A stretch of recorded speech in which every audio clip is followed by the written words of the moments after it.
કેમ છો મિત્રો, મજામાં ને?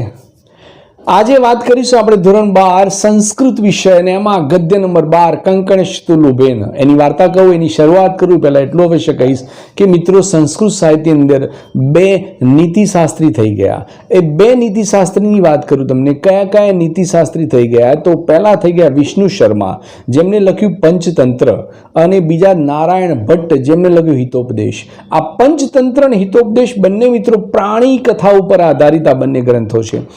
વાર્તા હોય પ્રાણીને લગતી, પણ ઉપદેશ મનુષ્યને આપવા બહુ મનોરંજનથી ભરેલા આ નાના નાના અંદર જે ભાગ પાઠ આવતા હોય એ હિતોપદેશની અંદર પણ છે અને પંચતંત્રની અંદર પણ છે, જે તમારું મનોરંજન પણ કરે કે સાથે સાથે નીતિ વિષયક તમને જ્ઞાન પણ મળે. તો એવા જ એક ટોપિકની આજે વાત કરવા જઈ રહ્યા છીએ.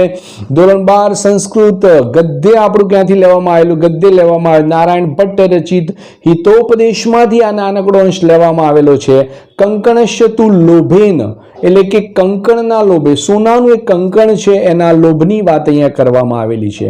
વાર્તા નાનકડી છે, હું એના વિશે થોડો ઘણો ખ્યાલ આપું તો અહીંયા એક વૃદ્ધ થઈ ગયેલો એક વાઘ છે કે જે પોતે શિકાર નથી કરી શકતો, અને એ શિકાર નથી કરી શકતો માટે શિકારને સામેથી બોલાવવા માટે એક પ્લાન કરે છે અને આહવાન કરે છે કે મારી પાસે સોનાનું કડું છે, તે તમે લઈ જાઓ, મારે સોનાના કડાની જરૂર નથી. મિત્રો યાદ રાખજો, લોભ, મોહ, માયા, લાલચ કોઈ પ્રાણીઓમાં કોઈ પશુ પંખીમાં નથી.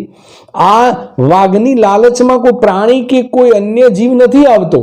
માત્ર આ લાલચમાં ફસાય છે માત્ર મનુષ્ય. એક પથિક, એક ત્યાંથી પસાર થતો મનુષ્યના આ અવાજ એના કાને અથડાય છે અને એ લોભી માણસ આ કંકણ લેવાની લાલચમાં એ જે આ વાઘના કહી શકાય મોહમાયામાં જે ફસાય છે અને વાઘ એનો શિકાર કરી લે છે. એ કથાનક અહીંયા લેવામાં આવેલું છે. જ્ઞાન એટલું મળશે આપણને કે મનુષ્ય તરીકે આપણે લોભિયા ન બનવું જોઈએ. ઘણીવાર લોભ, લાલચ, મોહમાયા તમને મને આપણને મોટી મુશ્કેલીમાં મૂકી દે છે. એવો એક બોધ આપતું આપણું એક કથાનક જેનું નામ છે કંકણસ્તુ લોભેન, કંકણના લોભે, એટલે કે જે સોનાનું કડું છે એના લોભે. તો ચલો શરૂઆત કરીએ. આપણું ગદ્ય નંબર 12 ધોરણ 12 સંસ્કૃત, એનું નામ છે કંકણસ્તુ લોભેન.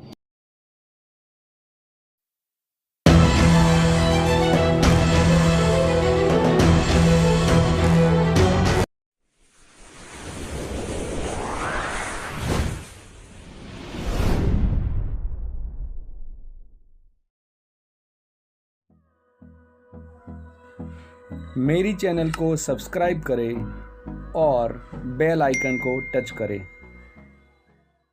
આપણે સ્ક્રીન પર ટાઇટલ જોઈ શકો મિત્રો, કંકણસ્તુ લોભેન, કંકણના લોભે. પાઠ શરૂઆત કરવા જઈ રહ્યો છું. મેં અગાઉ પણ કહ્યું વિષ્ણુ શર્માએ રચેલા હિતોપદેશમાંથી નાનકડો અંશ લેવામાં આવેલો છે. એમાં પહેલી લાઈન અથઃ એટલે પછી, પ્રાસાદ પૃષ્ઠે જે રાજમહેલ છે એ રાજમહેલની પૃષ્ઠે અગાસી ઉપર, હવે અથવા પછી મહેલની અગાસી ઉપર, સુખોપવિષ્ટા નામ એટલે આરામથી બેઠેલા અથવા નિરાંતે બેઠેલા, રાજપુત્રાણ એટલે રાજકુમારોની, અને પુરસ્તાત એટલે સમક્ષ, રાજપુત્રો અથવા રાજકુમારોની સમક્ષ, પ્રસ્તાવ ક્રમેણ એટલે કે રજૂઆત કરવાના ક્રમથી, પંડિતો અબ્રવીત પંડિતે કહ્યું. ફરીવાર, અથઃ પછી, ત્યારબાદ પ્રાસાદ પૃષ્ઠે રાજમહેલની અગાસી ઉપર, સુખોપવિષ્ટા નામ એટલે નિરાંતે બેઠેલા, રાજપુત્રોના રાજકુમારોની, પુરસ્તાત સમક્ષ રાજપુત્રોની સમક્ષ, પ્રસ્તાવ ક્રમેણ એટલે પ્રસ્તાવના અથવા જે રજૂઆત કરવાના ક્રમથી, પ્રસ્તાવના ક્રમથી, પંડિતો એટલે પંડિતે અબ્રવીત પંડિતે કહ્યું. શું કહ્યું? ભો રાજપુત્રાહ, હે રાજકુમારો, શૃણુત સાંભળો, હે રાજકુમારો સાંભળો. આખી લાઈન ફરી એકવાર. પછી મહેલની અગાસી પર નિરાંતે બેઠેલા રાજકુમારો સમક્ષ રજૂઆતના ક્રમથી પંડિતે કહ્યું, હે રાજકુમારો સાંભળો. સરસ મજાનો શ્લોક છે મિત્રો. શ્લોકની અંદર ધ્યાન આપનું. શું છે? પહેલો ધીમતાત. ધીમતાત એ છેલ્લો શબ્દ છે. ધીમતા એટલે બુદ્ધિ માણસોનો. ફરી વાર, ધીમતાત એટલે બુદ્ધિમાન અથવા બુદ્ધિશાળી માણસોનો. અને ત્યારબાદ છેલ્લેથી ત્રીજો શબ્દ કાલો એટલે સમય. બુદ્ધિશાળીઓનો અથવા બુદ્ધિમાન માણસોનો સમય ક્યાં પસાર થાય છે એની વાત છે. ક્યાં પસાર થાય? કાવ્ય શાસ્ત્ર વિનોદેન, એટલે કાવ્ય અને શાસ્ત્રના, કાવ્ય શાસ્ત્ર એટલે બે ભેગા લે, કાવ્ય શાસ્ત્રના વિનોદમાં, વિનોદમાં એટલે આનંદમાં, અને ત્યારબાદ ગચ્છેતી એટલે પસાર થાય છે. બુદ્ધિમાન માણસોનો સમય કાવ્ય અને શાસ્ત્રોના વિનોદમાં પસાર થાય છે અથવા આનંદમાં પસાર થાય છે. બુદ્ધિશાળીઓ હોય એ કાવ્ય અને શાસ્ત્રોનું વાંચન કરે અથવા એનો વિનોદ કરે, એના આનંદમાં એમનો સમય પસાર થાય. તો ફરી એકવાર ફરી ધીમતાત છેલ્લો શબ્દ એટલે બુદ્ધિમાન માણસોનો, છેલ્લેથી ત્રીજો શબ્દ કાલો એટલે સમય, ક્યાં પસાર થાય છે? તો કાવ્ય શાસ્ત્રા વિનોદેન, એટલે કાવ્ય અને શાસ્ત્રના વિનોદમાં, અને ગચ્છેતી એટલે પસાર થાય છે. કોનો સમય? તો બુદ્ધિમાન માણસોનો સમય. હવે વાત કરીએ તો હવે જે વાત કરીશ એ કોનો સમય? તો હવે વાત કરીશ એ મૂર્ખ માણસોનો સમય. અને યાદ રાખજો, મૂર્ખાણમ, જો નીચે લેટો, મૂર્ખાણમ એટલે મૂર્ખ માણસોનો, અહીં કાલે ફરી લઈશું આપણે. અને મૂર્ખ માણસોનો સમય ક્યાં પસાર થાય? તો મૂર્ખ માણસોનો સમય, પહેલો શબ્દ વ્યસનેન એટલે વ્યસન, યાદ રાખજો, વ્યસનેન એટલે વ્યસન, નિંદ્રા એટલે નિંદ્રા, અને કલહેન એટલે ઝઘડાઓમાં પસાર થાય છે. મિત્રો, મૂર્ખ માણસનો મૂર્ખ માણસનો સમય આ ત્રણમાં પસાર થાય. વ્યસનેન એટલે વ્યસનમાં, પછી નિંદ્રા એટલે આરામ કરવામાં, નિંદ્રામાં, અને કલહેન એટલે ઝઘડા કરવામાં, કજિયા કરવામાં પસાર થાય છે. તો આખો શ્લોક ફરી એકવાર કોને કહ્યું? પંડિતે એ રાજકુમારીને કહ્યું કે રાજકુમારો સાંભળો. પછી શું બોલ્યા કે અહીંયા બુદ્ધિમાન માણસોનો સમય ક્યાં પસાર થાય? તો બુદ્ધિમાન માણસોનો સમય એ કાવ્ય અને શાસ્ત્રોના વિનોદમાં પસાર થાય છે, જ્યારે મૂર્ખ માણસોનો સમય વ્યસનમાં, નિંદ્રામાં અને ઝઘડામાં અથવા કે અહીંયા જે કજિયો કરવામાં કે ઝઘડો કરવામાં પસાર થાય છે. આખો શ્લોક ફરી એકવાર. ધીમતાત એટલે બુદ્ધિમાન માણસોનો, કાલો એટલે સમય, ક્યાં પસાર થાય છે? તો કાવ્ય શાસ્ત્ર વિનોદેન, એટલે કાવ્ય અને શાસ્ત્રના વિનોદમાં એટલે આનંદમાં, અને ગચ્છતી એટલે પસાર થાય છે. જ્યારે વાત કરીએ આપણે મૂર્ખાણામ એટલે મૂર્ખ વ્યક્તિઓનો, કાલો ઉપર લઈ લેશું સમય, મૂર્ખ વ્યક્તિઓનો સમય વ્યસનેન વ્યસનમાં, નિંદ્રયા નિંદ્રામાં, વા એટલે આમ તો અથવા થાય અથવા, અને કલહેન એટલે ઝઘડામાં, અને ગચ્છેતી ઉપરનો શબ્દ ફરી લઈશું પસાર થાય છે. તો શું થયું ગુજરાતી? બુદ્ધિશાળી માણસનો સમય કાવ્ય અને શાસ્ત્રના વિનોદમાં પસાર થાય છે, જ્યારે મૂર્ખ માણસનો સમય વ્યસનમાં, નિંદ્રામાં અને ઝઘડામાં પસાર થાય છે. આવું પહેલું જ પંડિતે એ રાજકુમારીને કહ્યું. ત્યારબાદ તત ભવતામ, તત એટલે તું, તો ભવતામ એટલે આપના, તો હું આપના, વિનોદાય એટલે વિનોદ માટે, તો હું આપના વિનોદ માટે, આનંદ માટે ના લખવું હોય તો મનોરંજન માટે પણ થાય. વિનોદ એટલે આનંદ, મનોરંજન, વિનોદ, પણ વિનોદનું આપણે યાદ રહેવા માટે વિનોદ અહીંયા લખેલું છે. તો હું આપના વિનોદ માટે, તો હું આપના આનંદ માટે, તો હું આપના મનોરંજન માટે, જે લખો એ. કાકા કુર્માદિના વિચિત્રામ એટલે કાગડા અને કાચબા વગેરેની વિચિત્ર, અને કથા એટલે કથા અથવા વાર્તા, કથયિષ્યામિ કહીશ. તો હું આપના વિનોદ માટે કાગડા, કાચબા વગેરેની વિચિત્ર વાત કહીશ. અહીંયા મેં કહી દીધું પહેલાં તમને કે પંચતંત્ર અને હિતોપદેશ આ બંને એવા જે ગ્રંથો છે, ટોટલી બંને ગ્રંથો એ પ્રાણી કથા ઉપર આધારિત છે. હોય પ્રાણીઓની કથા પણ બોધ મનુષ્યને મળતો હોય એવો અહીંયા એક આ નાનકડો અંશ છે આપણો. તો હું આપણા વિનોદ માટે કાગડો અને કાચબો વગેરેની વિચિત્ર વાત કહીશ. ફરી એકવાર, તત ભવતામ, તો હું આપના, વિનોદાય મનોરંજન માટે અથવા વિનોદ માટે, કાકા કુર્માદિના એટલે કાગડો અને કાચબો ના વિચિત્રમ કથા કથયિષ્યામિ, તો વિચિત્ર કથા કહીશ. ત્યારબાદ રાજપુત્રે ઉક્તમ, રાજકુમારો બોલ્યા, આર્યમ કથયતુ, આર્ય કહો. રાજપુત્રો બોલ્યા, રાજપુત્રે ઉક્તમ, રાજપુત્રો બોલ્યા. શું બોલ્યા મિત્રો? આર્ય એટલે આર્ય, કથયતુ કહો, કઈ વાર્તા છે એમને, કયા કાચબા ને કયા કાગડાની કેવી વિચિત્ર વાર્તાઓ, તો આર્યપુત્ર કહો.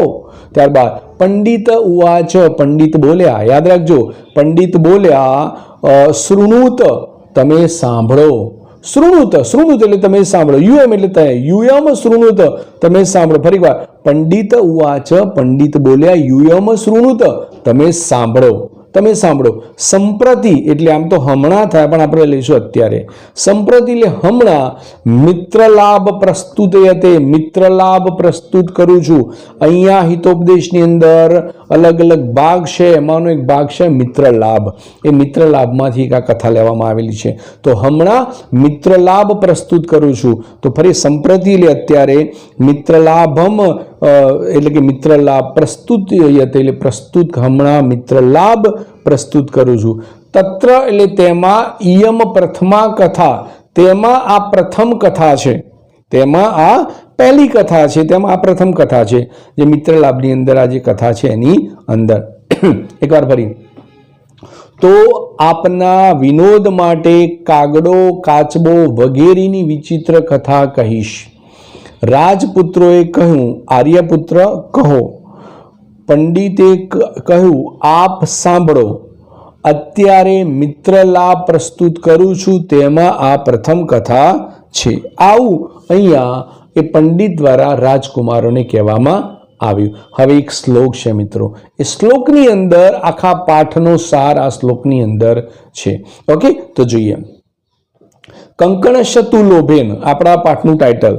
પહેલો શ્લોકની પહેલી લીટી, કંકણશતુ લોભેન એટલે કડાના લોભથી. જે સોનાનું કડું, જે કંકણનો લોભ આપે તો વાગે મારી પાસે છે, જેને લઈ જાઓ, મારે એને મફતમાં આપવાનું છે, કોઈ પૈસો પણ લેવાનો નથી, એવો એક લોભ, એક લાલચ એક ઊભી કરી વાગે. કારણ કે શિકાર કરી શકે એવો નહોતો. એના જે કે પગના નખ એ બધા વૃદ્ધ થઈ ગયેલા હતા, દાંત પણ પડી ગયેલા હતા, શિકાર કરવાને લાયક નહોતો.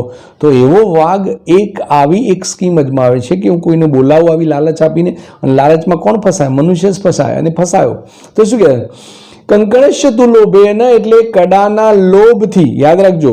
અને ત્યારબાદ મગ્ન પંકે સુદુસ્તરે, સુદુસ્તરેનો મતલબ થાય મુશ્કેલીથી બહાર નીકળી શકાય તેવા.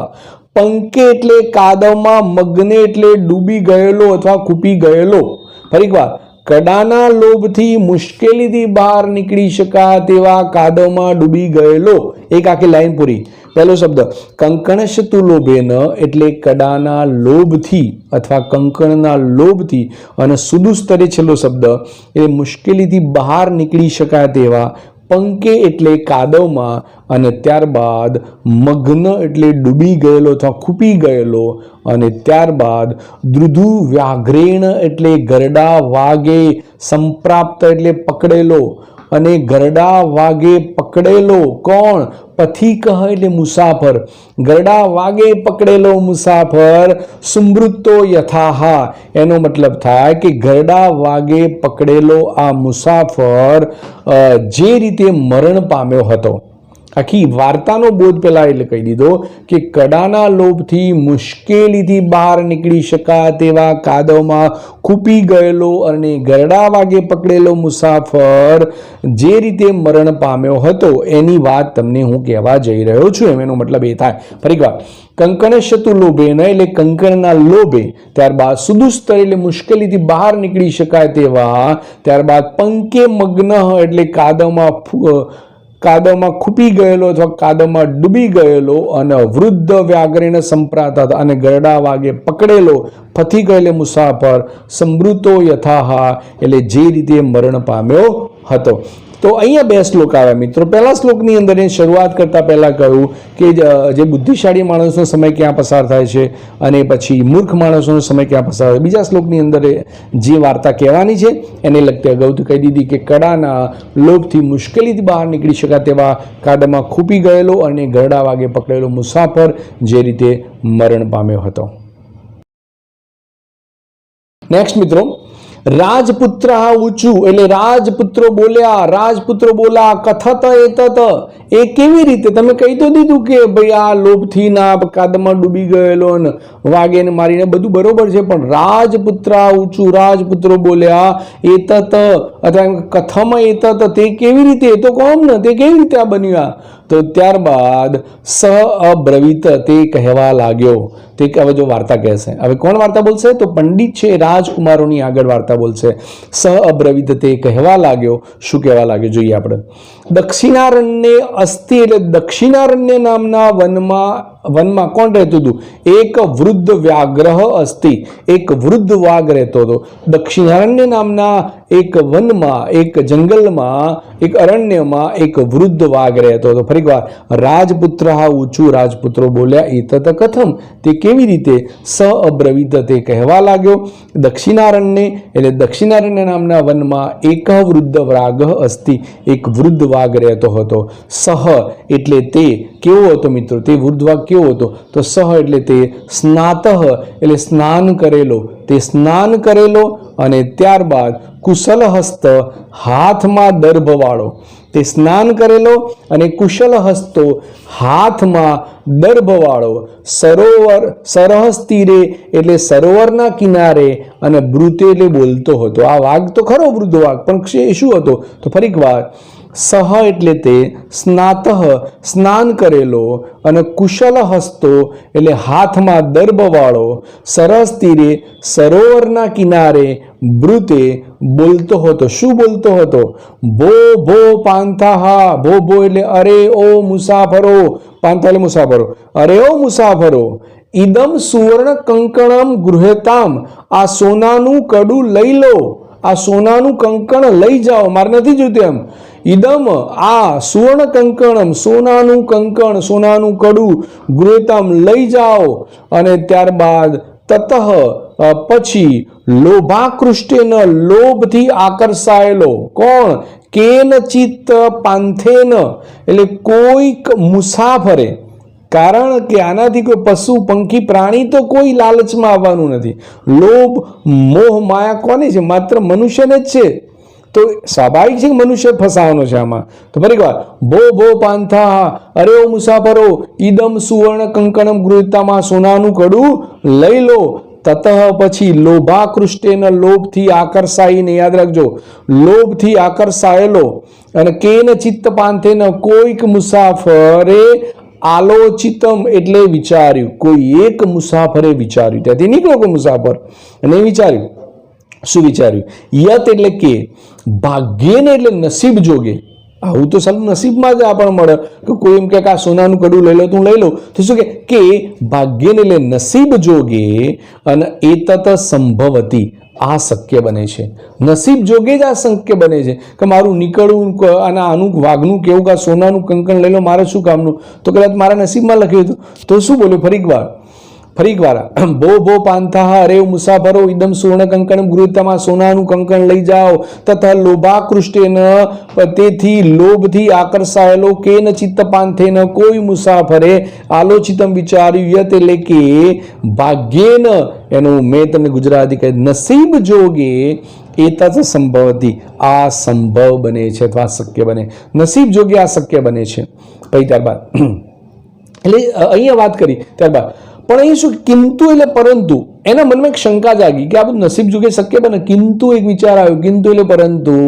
અસ્મિન આત્મસંદેહમ એટલે શું કે પરંતુ આત્માના સંદેહની બાબતમાં આત્માને એક સંદેહ શંકા જાય. આને પણ શંકા તો ગઈ કે સાલું આ તો વાઘ કહેવાય, આ તો મારવા વાળો કહેવાય, આ તો હિંસક પ્રાણી કહેવાય, આનો વિશ્વાસ કઈ રીતે થાય? તો શું કહેવાય? ફરી વાર કિંતુ એટલે પરંતુ અસ્મિન આત્મસંદેહો આ આત્માના સંદેહની બાબતમાં પ્રવૃત્ત ન વિધેય પ્રવૃત્ત થવું જોઈએ નહીં.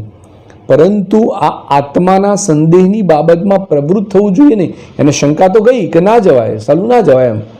ભલે કદાચ નસીબ જોગે મારા કે નસીબમાં લખ્યું હોય સોનું, પણ એક આત્માને શંકા ગઈ કે ના જવાય એમ. ફરી વાર કિંતુ એટલે પરંતુ જો અસ્મિન આત્મસંદેહ પ્રવૃત્તિ ન વિધેહ, એનું ગુજરાત પરંતુ આત્માના સંદેહની બાબતમાં પ્રવૃત્ત થવું જોઈએ નહીં. અને પછી એક શ્લોક છે યતઃ કરીને.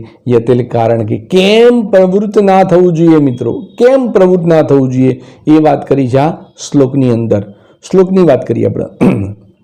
અનિષ્ટા ઇષ્ટ લોભે અપી, અનિષ્ટ મારફતે થતા મનગમતા લાભમાં પણ અથવા અનિષ્ટ મારફતે ઈષ્ટમાં પણ, ઈષ્ટ એટલે મનગમતો લાભ, અનિષ્ટ મારફતે મનગમતા લાભમાં પણ, આખી લાઈન ગુજરાતી આવું થશે, અનિષ્ટા ઈષ્ટ લોભેન અપીનું ગુજરાતી આવું થશે, અનિષ્ટ વડે, અનિષ્ટ મારફતે, અનિષ્ટ દ્વારા જે લખો અનિષ્ટ મારફતે મનગમતા લાભોમાં પણ અથવા અનિષ્ટ મારફતે ઈષ્ટમાં પણ ન ગતિ જાય તે શુભાહા, એટલે લાભમાં પણ સારી દશા થતી નથી. યાદ રાખજો, અનિષ્ટ મારફતે મનગમતા લાભમાં પણ સારી દશા થતી નથી. ઘણીવાર નુકસાન જાય છે. એની અંદર પણ શંકા તો ગઈ, એને મનમાં વહેમ તો પડ્યો, આત્માને સંદેહ થયો કે આ તો પ્રાણી કહેવાય, તો હિંસક કહેવાય, એના પર વિશ્વાસ કઈ રીતે મુકાય?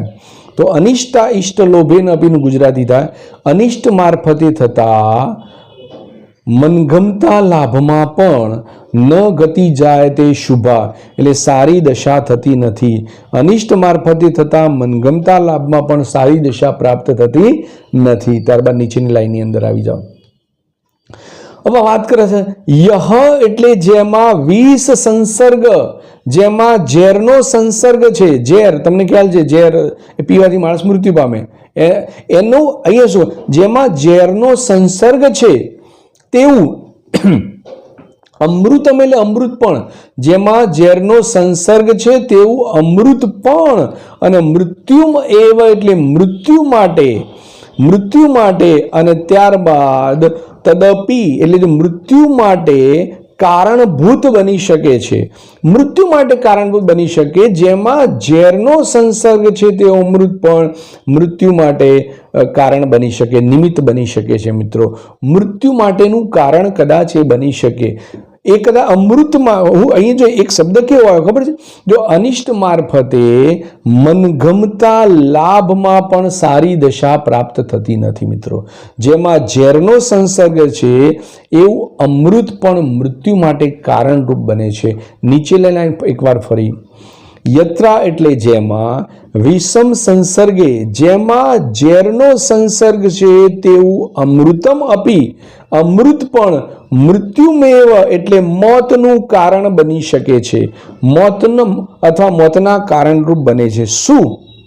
અમૃત, જેમાં ઝેરનો સંસર્ગ છે, જેમાં ઝેર ભળેલું છે એવું અમૃત પણ મોતનું કારણ બની શકે. અમૃત એ તો બહુ સારી વસ્તુ છે, પણ ઝેરનો સંસર્ગ હોય એની અંદર તો એ મોતનું કારણ બની શકે છે.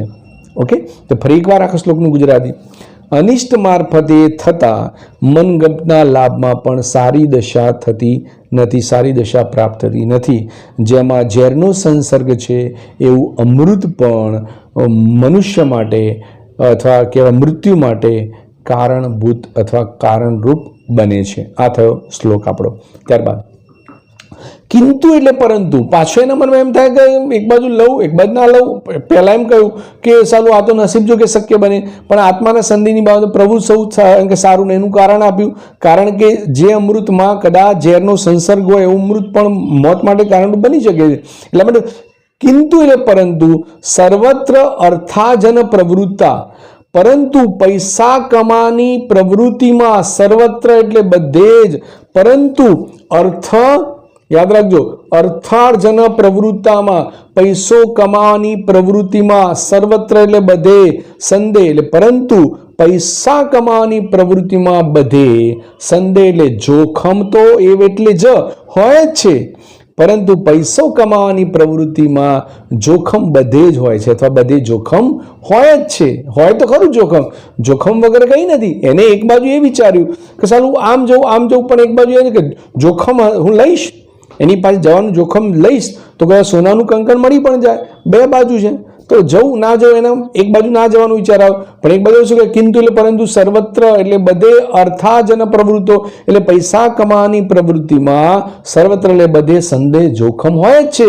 તથા ચ ઉક્તમ, અને તેથી જ કહ્યું છે કે, જોયો અહીંયા તથા ચ ઉક્તમ, તેથી જ કહ્યું છે કે, ફરી પાછો એક શ્લોક આવ્યો, ફરી એક વાર શ્લોક આવ્યો, પરંતુ પૈસા કમાવાની પ્રવૃત્તિમાં બધે જોખમ તો હોય જ છે. તેથી જ કહ્યું છે કે ન સંશયમ અનારુહ્યમ, જોખમ ખેડ્યા વિના નરો એટલે માણસ, જોખમ ખેડ્યા વિના માણસ ભદ્રાણી પશ્યંતી ન, કલ્યાણને જોતો નથી, કલ્યાણ પામતો નથી. જોખમ ખેડ્યા વિના માણસ કલ્યાણને પામતો નથી. કારણ કે જોખમ તો લેવું જ પડશે મિત્રો. કોઈ પણ ધંધામાં કે કોઈ પણ જગ્યાએ જોખમ વિના તો તમારે એ પૈસો તમે પામી નહીં શકો.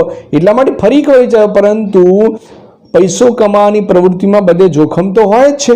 આથી જ કહ્યું છે. શું કહ્યું છે મિત્રો? ફરી એકવાર, ન સંશયમ અનારુહ્યમ નરો, જોખમ ખેડ્યા વિના મનુષ્ય અથવા માણસ કલ્યાણ ભદ્રાણી ન પશ્યતી, કલ્યાણને જોતો નથી. અને ત્યારબાદ શું કહે છે? પણ સંશય પુનુરાહે યદી, પણ જો જોખમ ખેડીને, યદી એટલે જો, જીવતી એટલે જીવતો રહે તો, પશ્યતી તેઓ તે કલ્યાણને જુએ છે. પરંતુ જોખમ ખેડીને જો તો જીવતો રહે તો કલ્યાણને જોઈએ છે. આના મનમાં એમ આવ્યું કે હું જોખમ ખેડીને એની પાસે જાઉં, વાઘ પાસે, અને કડું લઈ લઉં, તો મેં જોખમ ખેડી લીધું અને હું જીવતો રહ્યો તો કલ્યાણને જોઈએ છે, મને આ કડું મળી જશે. એક બાજુ એ પણ વિચાર આવ્યો. તો ફરી એકવાર શું વિચારે છે? ન સંશયમ અનારુહ્યમ એટલે જોખમ ખેડ્યા વિના, નરો એટલે માણસ, ન ભદ્રાણી પશ્યંતી કલ્યાણને જોતો નથી. અને આગળ શું કહે? સંશય પુનરાય, પણ જોખમ ખેડીને, યદી એટલે જો, જીવતી જીવતો રહે તો, પશ્યતી ભદ્રાણી ફરી એકવાર લેવાનું છે, તો તે કલ્યાણને જુએ છે. ગુજરાતી એવું થયું, જોખમ ખેડ્યા વિના માણસ કલ્યાણ પામતો નથી, પણ જો જોખમ ખેડીને જો તે જીવતો રહે તો તે કલ્યાણને જુએ છે. નેક્સ્ટ, તત અનુરૂપયામી તાવત, તો ધ્યાનપૂર્વક જોવું. અનુરૂપયામી તાવત નો મતલબ થાય તો ધ્યાનપૂર્વક જોવું. કારણ કે જોવું તો પડે, જોયા ઉતાવળ નથી કરી, પહેલા જોઈ લઈએ શું છે. તો ધ્યાનપૂર્વક જોવું. ત્યારબાદ પ્રકાશમ બ્રુતે, મોટેથી બોલ્યો. કોણ? તો પથિક મોટેથી બોલ્યો. શું બોલ્યો જોઈએ? કુત્ર તવ કંકણમ, ક્યાં છે તારું કડું, અથવા તારું કંકણ ક્યાં છે? કુત્ર તવ કંકણમ, તારું કડું, તારું કંકણ ક્યાં છે? વ્યાગ્રમ એટલે વાઘે શું કર્યું? વાઘે હસ્તમ પ્રસાર્ય, હાથ લાંબો કરીને, દર્શયતી બતાવ્યું. એના હાથમાં હતું. હાથ આમ તો હાથ ના કહેવાય, પગ કહેવાય, પણ અહીંયા આ તો વાર્તામાં બધું ચાલે. તો ધ્યાનપૂર્વક જોવું. તત અનુરૂપયામી તાવત, તો ધ્યાનપૂર્વક જોવું. એક એક શબ્દ પર ધ્યાન આપજો. તત અનુરૂપયામી તાવત, તો ધ્યાનપૂર્વક જોવું. પછી પ્રકાશમ એટલે મોટેથી, બ્રુતે એટલે બોલ્યો, મોટેથી બોલ્યો. શું બોલ્યો? તવ કુત્ર કંકણ, અથવા કુત્ર તવ કંકણમ, તારું કંકણ, તારું કડું ક્યાં છે? તો વ્યાગ્ર એટલે વ્યાગે, હસ્તમ હાથ, પ્રસાર્ય ઊંચો કરીને, લાંબો કરીને, વાગે હાથ લાંબો કરીને, દર્શયથી બતાવ્યું. આ રહ્યું, લે કડું, તું એ કડું આ રહ્યું. ત્યારબાદ પંથો અવદત, મુસાફર બોલ્યો. એને તો બતાવ્યું, હા કડું તો છે એની પાસે. તો જો મુસાફર બોલ્યો, તે પથિક બોલ્યો. શું બોલ્યો મુસાફર? કથમ મારાત્મકે ત્વયી વિશ્વાસમ, હિંસક એવા તારા ઉપર કેવી રીતે વિશ્વાસ કરું? મારાત્મકેનો મતલબ થાય મારવા વાળા. અને અહીં આપણે હિંસક લઈશું. તો હિંસક એવા ત્વયી એટલે તારા ઉપર, કથમ વિશ્વાસ, અહીં શું? હિંસક એવા તારા ઉપર હું કેવી રીતે વિશ્વાસ કરું? તું તો મારવા વાળો છે, તું તો હિંસક છે, તો તારા પર વિશ્વાસ કઈ રીતે કરું? તો વ્યાગ્ર ઉવાચ, વાઘ બોલ્યો, શૃણુ રે પાંથાહા, હે મુસાફર સાંભળ. તું પહેલા મારી વાત સાંભળ, પછી મારા પર વિશ્વાસ કરજે. ફરી એકવાર, તો તત અનુરૂપયામી તાવત, તો ધ્યાનપૂર્વક જોવું. પ્રકાશમ બ્રુતે, મોટેથી બોલ્યો. કુત્ર તવ કંકણમ, તારું કંકણ ક્યાં છે? વ્યાગ્રમ હસ્તમ પ્રસાર્ય દર્શયથી, વ્યાગે હાથ ઊંચો કરીને, હાથ લંબાવીને બતાવ્યું. ત્યારબાદ પાંથા વદત એટલે કે મુસાફર બોલ્યો. કથમ મારાત્મકે ત્વયી વિશ્વાસમ, મારવા વાળા એવા તારા ઉપર હું કઈ રીતે વિશ્વાસ કરું? તો વ્યાગ્ર ઉવાચ, વાઘ બોલ્યો, શૃણુ રે પાંથા, રે મુસાફર સાંભળ. હવે જો પોતાની વાર્તા કહે છે. હવે જો શું સાંભળવાનું કહે? પ્રાગેવ નો મતલબ થાય પહેલા. પ્રાગેવ નો મતલબ થાય કે પહેલા. યૌવન દશાયામ એટલે યુવાવસ્થામાં. પહેલા યુવાવસ્થામાં, અહમ એટલે હું, અતિવ એટલે અત્યંત. પહેલા યુવાવસ્થામાં હું અત્યંત દુર્વૃત્ત આસમ એટલે અત્યંત ખરાબ આચરણ વાળો હતો. પહેલા યુવાવસ્થામાં હું અત્યંત ખરાબ આચરણ વાળો હતો. ફરી વાર, પ્રાગેવ એટલે પહેલા, યૌવન દશાયામ એટલે યુવાવસ્થામાં, અહમ એટલે હું, અત્યંત અતિવ એટલે અત્યંત, દુર્વૃત્ત એટલે એટલે કે દુરાચારી હતો અથવા ખરાબ આચરણવાળો, અને આશ્રમ એટલે હતો. હું પહેલા અથવા હું યુવાવસ્થામાં પહેલા અત્યંત ખરાબ આચરણવાળો હતો. મારા આચરણ સારા નતા, હું દુરાચારી હતો એમ કહી શકાય. તો ફરી વાર, પ્રાગેવ એટલે પહેલા, યૌવન દશાયામ એટલે યુવાવસ્થામાં, અહમ એટલે હું, અતિવ એટલે અત્યંત, દુર્વૃત્ત એટલે ખરાબ આચરણવાળો આસિત એટલે હતો. હું કહીશ હું પહેલા યુવાવસ્થામાં અત્યંત ખરાબ આચરણવાળો હતો. ત્યારબાદ આને શું કર્યું આગળ? અનેક એટલે અનેક, ગો એટલે ગાયો, ચ એટલે અને, માનુષ્ય એટલે મનુષ્યનો, ગાયો અને મનુષ્યોનો. શું કર્યું તું મેં? અનેક ગાયો અને મનુષ્યોની. ત્યારબાદ વધાત એટલે હિંસાથી. પહેલા મેં શું કર્યું તું? તો શું કે અનેક ગાયો અને મનુષ્યોના વધથી, મેં એટલે કે મેં મારા, શું તો અહીંયા પુત્રાહા એટલે પુત્રો, ત્યારબાદ ચ મૃતા દારાહા એટલે અહીંયા જો દારા એટલે પત્ની, મારા પુત્રો અને પત્ની મૃત્યુ પામ્યા. અનેક ગાયો અને મનુષ્યોની હિંસાથી મારા પુત્રો અને પત્ની મૃત્યુ પામ્યા. એટલે મારા કર્મનો બદલો મને મળી ગયો.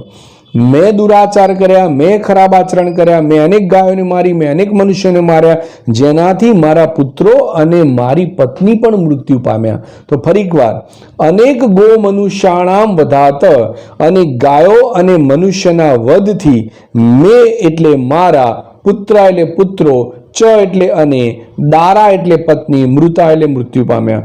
મારા પુત્રો અને પત્ની મૃત્યુ પામ્યા. અનેક ગાયો અને મનુષ્યોના વધથી, હિંસાથી મારા પુત્રો અને પત્ની મૃત્યુ પામ્યા. ત્યારબાદ શું કહેવાય? ચ એટલે અને, અહમ એટલે હું, વંશહીનમ જાત, અને હું સંતાન વગરનો થઈ ગયો, અથવા અને હું વંશહીન બની ગયો, અને હું વંશહીન બની ગયો છું. ફરી એક વાર, ચ અહમ વંશહીન જાત, અને હું વંશહીન બની ગયો છું, સંતાન વગરનો બની ગયો છું.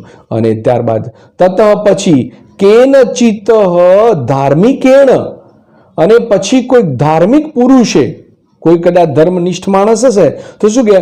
તત એટલે પછી, કેનચિત ધાર્મિકેણ, અને પછી કોઈ ધાર્મિક પુરુષે, અહમ એટલે મને, ઉપદેશ આપ્યો. પછી કોઈ ધાર્મિક પુરુષે મને ઉપદેશ આપ્યો. પછી કોઈ ધાર્મિક પુરુષે મને ઉપદેશ આપ્યો. તો તતઃ એટલે પછી, કેનચિત એટલે કોઈક ધાર્મિક, કેનચિત ધાર્મિકેન, કોઈ ધાર્મિક પુરુષે, અહમ મને, ઉપદેશ આપ્યો. શું ઉપદેશ આપ્યો? દાન ધર્મમાં ચરતુ ભવનીતિ. એટલે એનો મતલબ થાય કે મને ઉપદેશ આપ્યો કે તમે દાન ધર્મ વગેરે કરો. મને આ ઉપદેશ, દાન ધર્મમાં ચરતુ ભવાનીતિ એટલે શું ઉપદેશ આપ્યો? કે તમે દાન ધર્મ વગેરે કરો, તમે દાન ધર્મ વગેરે કરો, એવું મને કોઈ ધાર્મિક પુરુષે કહ્યું. અને તત ઉપદેશાત, અને તેના ઉપદેશને લીધે કોઈ ધાર્મિક પુરુષે મને ઉપદેશ આપ્યો કે તમે દાન ધર્મ વગેરે કરો. ત્યારબાદ તત ઉપદેશાત, તેના ઉપદેશને લીધે, ઇદાનીમ એટલે અત્યારે, અહમ એટલે હું, સ્નાનાશીલ એટલે સ્નાન કરેલો, યાદ રાખજો, સ્નાન કરનારો અથવા સ્નાન કરેલો, તેના ઉપદેશથી હું સ્નાન કરનારો. ત્યારબાદ દાતાહ એટલે દાન આપનારો, સ્નાન કરનારો, દાન આપનારો, વૃદ્ધ એટલે ઘરડો થયેલો, અને ચ એટલે તેમજ અહીંયા વાત કરી ગલિત નખ દંત. એનો મતલબ થયો કે અહીંયા કેવો? તો પડી ગયેલા દાંત અને નખવાળો, પડી ગયેલા દાંત અને નખવાળો. મારા પગના નખ પણ નથી કે જેથી શિકાર કરી શકું, દાંત નથી કે જેને હું ચાવી શકું કે જેનો હું શિકાર કરી શકું. તો પડી ગયેલા દાંત અને નખવાળો. ફરી એકવાર ફરી, તત ઉપદેશાપ્ત, તેના ઉપદેશથી, ઇદાનીમ અત્યારે, અહમ એટલે હું, સ્નાનશીલ એટલે સ્નાન કરનારો, દાતાહ એટલે દાન કરનારો, ચ અને વૃદ્ધ એટલે વૃદ્ધ પણ કેવો? ગલિત નખદંત એટલે પડી ગયેલા દાંત અને નખવાળો. ત્યારબાદ અહીંયા જો પડી ગયેલા દાંત અને નખ વાળો, ન કથમ વિશ્વાસ ભૂમિ, તો પડી ગયેલા દાંત અને નખ વાળો અહીંયા હું ભરોસાના પાત્ર કેમ ના ગણાવું? ન કથમ વિશ્વાસ ભૂમિ, તો એ ભરોસાના પાત્ર કેમ ના ગણાવું?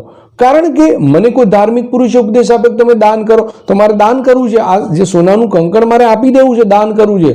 કારણ કે મેં ઘણા બધા પાપો કર્યા, હું અધર્મી હતો, મારી પત્ની મૃત્યુ પામી, મારા જે પુત્રો મૃત્યુ પામ્યા, અને કોઈ ધાર્મિક પુરુષે મને કહ્યું કે તમે દાન કરો, તો મારે દાન કરવું છે, મારે દયાનો ભાવ લાવવો છે. અને એક તો બીજું કે હું કેવો છું? તો સ્નાન કરનારો છું, એટલે હું કહેવાય કે એક તો પવિત્ર છું. બીજું શું કહ્યું એને? કે બીજો એક તો જો સ્નાન કરનારો છું, પછી દાન આપનારો છું, ગરડો છું, અને દાંતના નખ મારા પડી ગયેલા છે, તો હું કેમ વિશ્વાસને પાત્ર ન હોઉં? તો શું કે ન કથમ વિશ્વાસ ભૂમિ, તો કેમ વિશ્વાસ પાત્ર ના ગણો? પેલા મને તમે એ કહો, મુસાફરને કહો, કેમ વિશ્વાસને પાત્ર ના ગણાવું? ત્યારબાદ મમ એટલે મને, ચ એતાવન લોભ વિરહ, મને લોભનો એટલો બધો અભાવ છે. જો કેવી વાતો કરે છે, મમ એટલે મને, ચ એટલે અને, મમ એટલે મને, એતાવન લોભ વિરહ, એટલો બધો લોભનો અભાવ છે કે, મને એટલો બધો લોભનો અભાવ છે કે જેથી, એને એટલે જેથી, સ્વહસ્તસ્થમ અપી, મારા હાથમાં રહેલું સુવર્ણ કંકનમ એટલે સોનાનું કડું પણ, મારામાં લોભનો એટલો બધો અભાવ છે કે જેથી પોતાના હાથમાં રહેલું સોનાનું કડું પણ, ફરી વાર પેલું લઈશું ચ એટલે અને, મમ એટલે મારામાં, એતાવન લોભ વિરહ, લોભનો એટલો બધો અભાવ છે કે, એન એટલે જેથી, સ્વહસ્તમ સ્થયમ અપી, મારા હાથમાં રહેલું શું? સુવર્ણ કંકણ અપી, સોનાનું કડું પણ, યસ્મૈ કસ્મચિત દાતુમ ઈચ્છામી, ગમે તે કોઈને આપી દેવા ઈચ્છું છું. મારામાં લોભનો એટલો બધો અભાવ છે કે જેથી હાથમાં રહેલું સોનાનું કડું પણ ગમે તેને આપી દેવા ઈચ્છું છું. શું બોલ્યો? યસ્મૈ કે જો કસ્મૈચિત, કોઈને પણ, દત્તુમ આપી દેવા ઈચ્છું છું. આખું વાક્ય ફરી વાર, મારામાં લોભનો એટલો બધો અભાવ છે કે જેથી પોતાના હાથમાં રહેલું સોનાનું કડું પણ ગમે તે કોઈને આપી દેવા ઈચ્છું છું. અને ત્યારબાદ ચ લઈશું પેલા. ચ એટલે અને, આપી દેવા ઈચ્છું છું, ત્યાં સુધી તમને ખ્યાલ આવી ગયો છે. તો અહીંયા આપી દેવા ઈચ્છું છું, પછી શું કહે? તો તે ચ એટલે અને, ત્વમ અતિવ દુર્ગત, અને તે અત્યંત, અતિવ એટલે અત્યંત, દુર્ગત એટલે દુર્ગતિને પામેલો છે, અને તું અત્યંત દુર્ગતિને પામેલો છે. અહીંયા જે મુસાફરને કહે કે તું દુર્ગતિને પામેલો, અને તે અત્યંત દુર્ગતિને પામેલો છે. અતિ એટલે અત્યંત દુર્ગતિને પામેલો છે.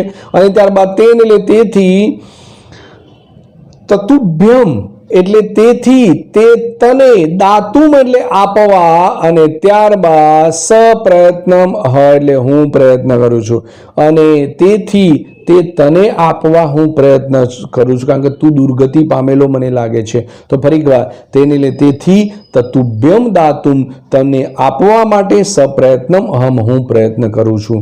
અને ત્યારબાદ તદત્ર, તો અહીં સ્નાત્વા એટલે સરોવરમાં સ્નાન કરીને, તો અહીં સરોવરમાં સ્નાન કરીને, સુવર્ણમ કંકણમ સોનાના આ કડાને, ઇદમ ગૃહ, ઇડમ એટલે આ, અને ગૃહણમ લઈ લે, તો આ સોનાના કડાને લઈ લે. તો ફરી વાર, તેથી તને આપવા હું પ્રયાસ કરું છું. તો તદત્ર સરસી, તો આ સરોવરમાં સ્નાત્વા સ્નાન કરીને, સુવર્ણ કંકણમ ઇદમ ગૃહમ આ સોનાના કડાને લઈ લે. છેલ્લો પેરેગ્રાફ, છેલ્લો ટોપિક આપણો આ ગદ્યનો. તો જોઈએ આપણે એમાં શું કહે? તતો એટલે પછીથી, ત્યારબાદ યાવત અસૌ તત વચઃ પ્રીત લોભાત, પછી તેના વચન ઉપર વિશ્વાસ રાખનારો, લોભાત એટલે લોથી, સ્નાતુમ સરહ પ્રવિષ્ટ, સરોવરમાં, અને સ્નાતુલ સ્નાન કરવા માટે, પ્રવિષ્ટ પ્રવેશ કર્યો, તાવત તેઓ મહાપંકે એટલે ઊંડા કાદવમાં નિમગ્ન, ખૂપી ગયો, ડૂબી ગયો. ફરી વાર, પછીથી તેના વચન ઉપર વિશ્વાસ રાખનારો, તે લોભથી જેઓ સરોવરમાં સ્નાન કરવા પ્રવેશ્યો, તેઓ ઊંડા કાદવમાં ડૂબી ગયો. અને ત્યારબાદ પલાયતુમ અક્ષમ એટલે નાસી જવા માટે અક્ષમ બન્યો, અશક્ત બની ગયો. ભાગવા માટે પોતે અશક્ત બની ગયો, ભાગી શક્ય એમ નહોતો, એના પગ કાદવમાં ડૂબી ગયા તો નાસી જવા માટે અશક્ત બની ગયો.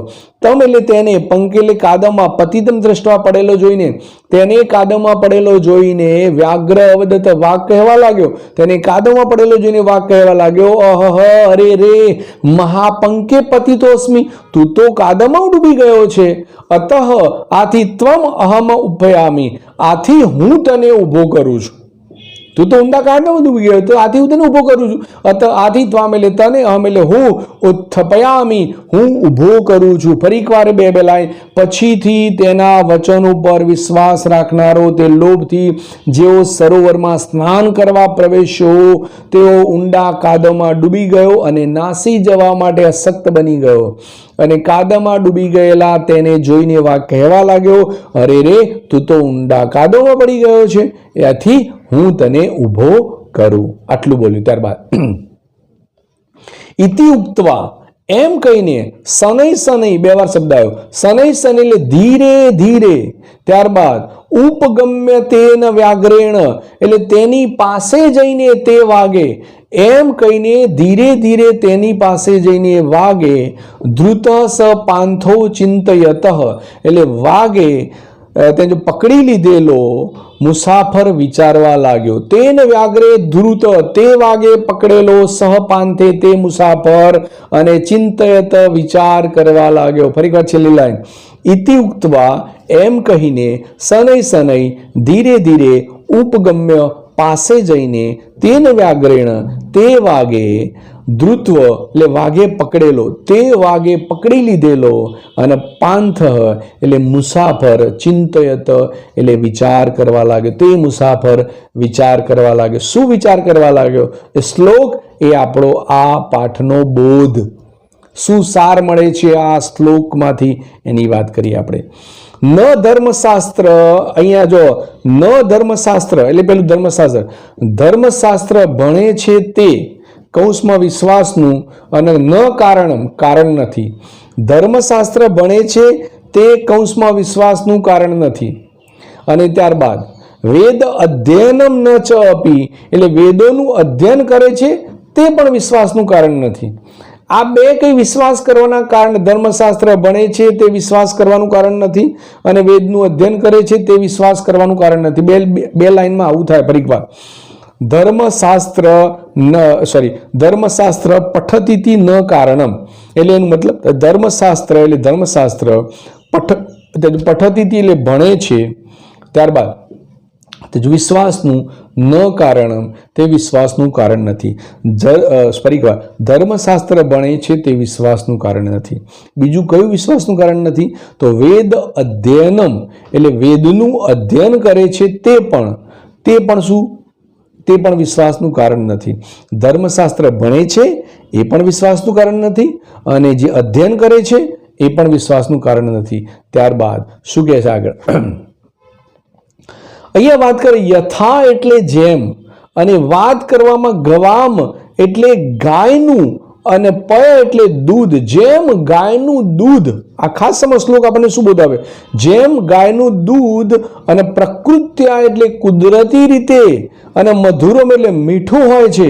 જેમ ગાયનું દૂધ કુદરતી રીતે મીઠું હોય છે. ફરી એકવાર યથા એટલે જેમ, ગયા એટલે ગાયનું, પય એટલે દૂધ, પ્રકૃત્યા એટલે કુદરતી રીતે, અને મધુરમ એટલે મીઠું હોય છે અથવા મધુર હોય છે. જેમ ગાયનું દૂધ કુદરતી રીતે મીઠું હોય છે તેમ એવ અત્ર, તેમ આની વાત કરવામાં આવે. જેમ ગાયનું દૂધ કુદરતી મીઠું હોય છે તેમ આ બાબતમાં, યાદ રાખજો આ બાબતમાં.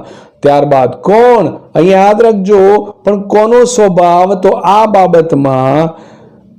ત્યારબાદ તિરિચ્યતે, તથા તિરિચ્યતેનો મતલબ થશે તેમ આ બાબતમાં દુર્જનોનો સ્વભાવ એટલે સ્વભાવ જ, એવી એટલે જ, તેમ આ બાબતમાં દુર્જનોનો સ્વભાવ જ, અને અતિચિરતે એટલે આગળ નીકળી જાય છે. અહીંયા તો દુરાત્માનામાં એક વચ્ચે રહી ગયો શબ્દ લેવાનો.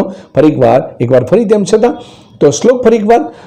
તો પેલું ધર્મશાસ્ત્ર ભણે છે તે વિશ્વાસનું કારણ નથી, વેદનું અધ્યયન કરે છે તે પણ વિશ્વાસનું કારણ નથી. યથા જેમ ત્યારબાદ વાત કરી ગવામ એટલે ગાયનું, પય એટલે દૂધ, પ્રકૃતિ એટલે કુદરતી રીતે, અને મધુરમ એટલે મીઠું હોય છે, તેમ દુરાત્મનમ એ રહી ગયો તો જે શબ્દ એ અત્યારે લઈ લઈએ. દુરાત્માનમ એટલે દુર્જનોનો સ્વભાવ એમ દુર્જનોનો સ્વભાવ જ, અને ત્યારબાદ વિરિચ્યતે એટલે આગળ નીકળી જાય, તેમ દુર્જનોનો સ્વભાવ પણ આગળ વધી જાય છે, આગળ નીકળી. દુર્જન જ હોય, ગમે તે હોય, પણ દુર્જનોનો સ્વભાવ એ આગળ નીકળી જાય. ફરી એકવાર આખો શ્લોકનું ગુજરાતી. ધર્મશાસ્ત્ર ભણે છે તે વિશ્વાસનું કારણ નથી, વેદનું અધ્યયન કરે છે તે પણ વિશ્વાસનું કારણ નથી. જેમ ગાયોનું દૂધ કુદરતી રીતે મીઠું હોય છે, તેમ આ બાબતમાં દુર્જનોનો સ્વભાવ જ આગળ વધી જાય છે. આ થયો શ્લોક. અને ત્યારબાદ તત મયા ભદ્રમ ન કૃતે, તો અહીં હત્યારા ઉપર, મયા એટલે મેં, તત એટલે તો, મયા એટલે મેં, ભદ્રમ ન કૃતમ યત્ર મારાત્મક વિશ્વાસ, ગુજરાતી. તો અહીં આ હત્યારા ઉપર વિશ્વાસ કર્યો તે કલ્યાણકારી, ભદ્રમ એટલે કલ્યાણકારી. તો મેં આ હત્યારા ઉપર વિશ્વાસ કર્યો તે કલ્યાણકારી નથી, મારા માટે કલ્યાણકારી નથી. તો મેં આ હત્યારા ઉપર વિશ્વાસ કર્યો, તો એટલે તો મયા એટલે મેં, પણ કોના ઉપર? તો મારાત્મક વિશ્વાસ અભદ્રમ ન કૃતમ યત્ર. જો મેં આ કહેવાય કે આજે હત્યારા ઉપર મેં વિશ્વાસ કર્યો એ કલ્યાણકારી નથી. ત્યારબાદ ઇતિ એટલે એમ, આવું. ત્યારબાદ ચિંતયતે એટલે વિચારી રહેલા, અન્યવાસો વ્યાઘ્રેન વિચારી રહેલા તેને વ્યાઘ્રેને વાગે, ધ્રુત્વા એટલે મારી નાખ્યો, અને વ્યાપાદિત ખાદિત ચ અને ખાઈ ગયો. એમ વિચારી રહેલા તેને વાગે મારી નાખ્યો અને ખાઈ ગયો. ફરી એકવાર, તો અહીં હત્યારા ઉપર મેં વિશ્વાસ કર્યો એ મારા માટે કલ્યાણકારી નથી, આવું વિચારી રહેલા તેને વાગે મારી નાખ્યો અને ખાઈ ગયો. તો મિત્રો, આ ગદ્યની અંદર એટલો બોધ મળ્યો કે આપણે લોભ, મોહ, લાલચમાં ન ફસાવું જોઈએ. જેમ આપણને પણ ખ્યાલ છે કે અન્ય પશુ, પ્રાણી, પંખી લોભ, લાલચ, મોહ, માયામાં નથી ફસાયેલા હોતા. માત્ર માનવી જ એક એવું પ્રાણી છે કે જે લોભ, મોહ, લાલચમાં ફસાયેલું છે.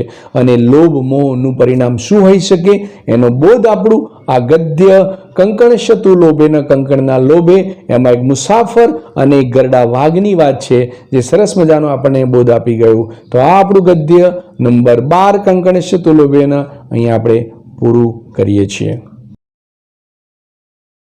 જો મિત્રો મારો આ વિડીયો આપણને ગમ્યો હોય તો મારા વિડીયોને લાઈક કરજો અને શેર કરજો. અને જો આપ મારી ચેનલ પર નવા હોય તો મારી ચેનલને સબસ્ક્રાઇબ કરવાનું ભૂલતા નહીં, અને બાજુમાં બેલ આઇકન ટચ કરજો, જેથી આવનાર તમામ વિડીયોના નોટિફિકેશન આપણે સત્વરે મળી જાય. એક નવા વિડીયો સાથે આપણે આવનારા સમયમાં મળીશું. ત્યાં સુધી મિત્રો ગુડ બાય, આવજો, એન્ડ કીપ સ્માઇલિંગ.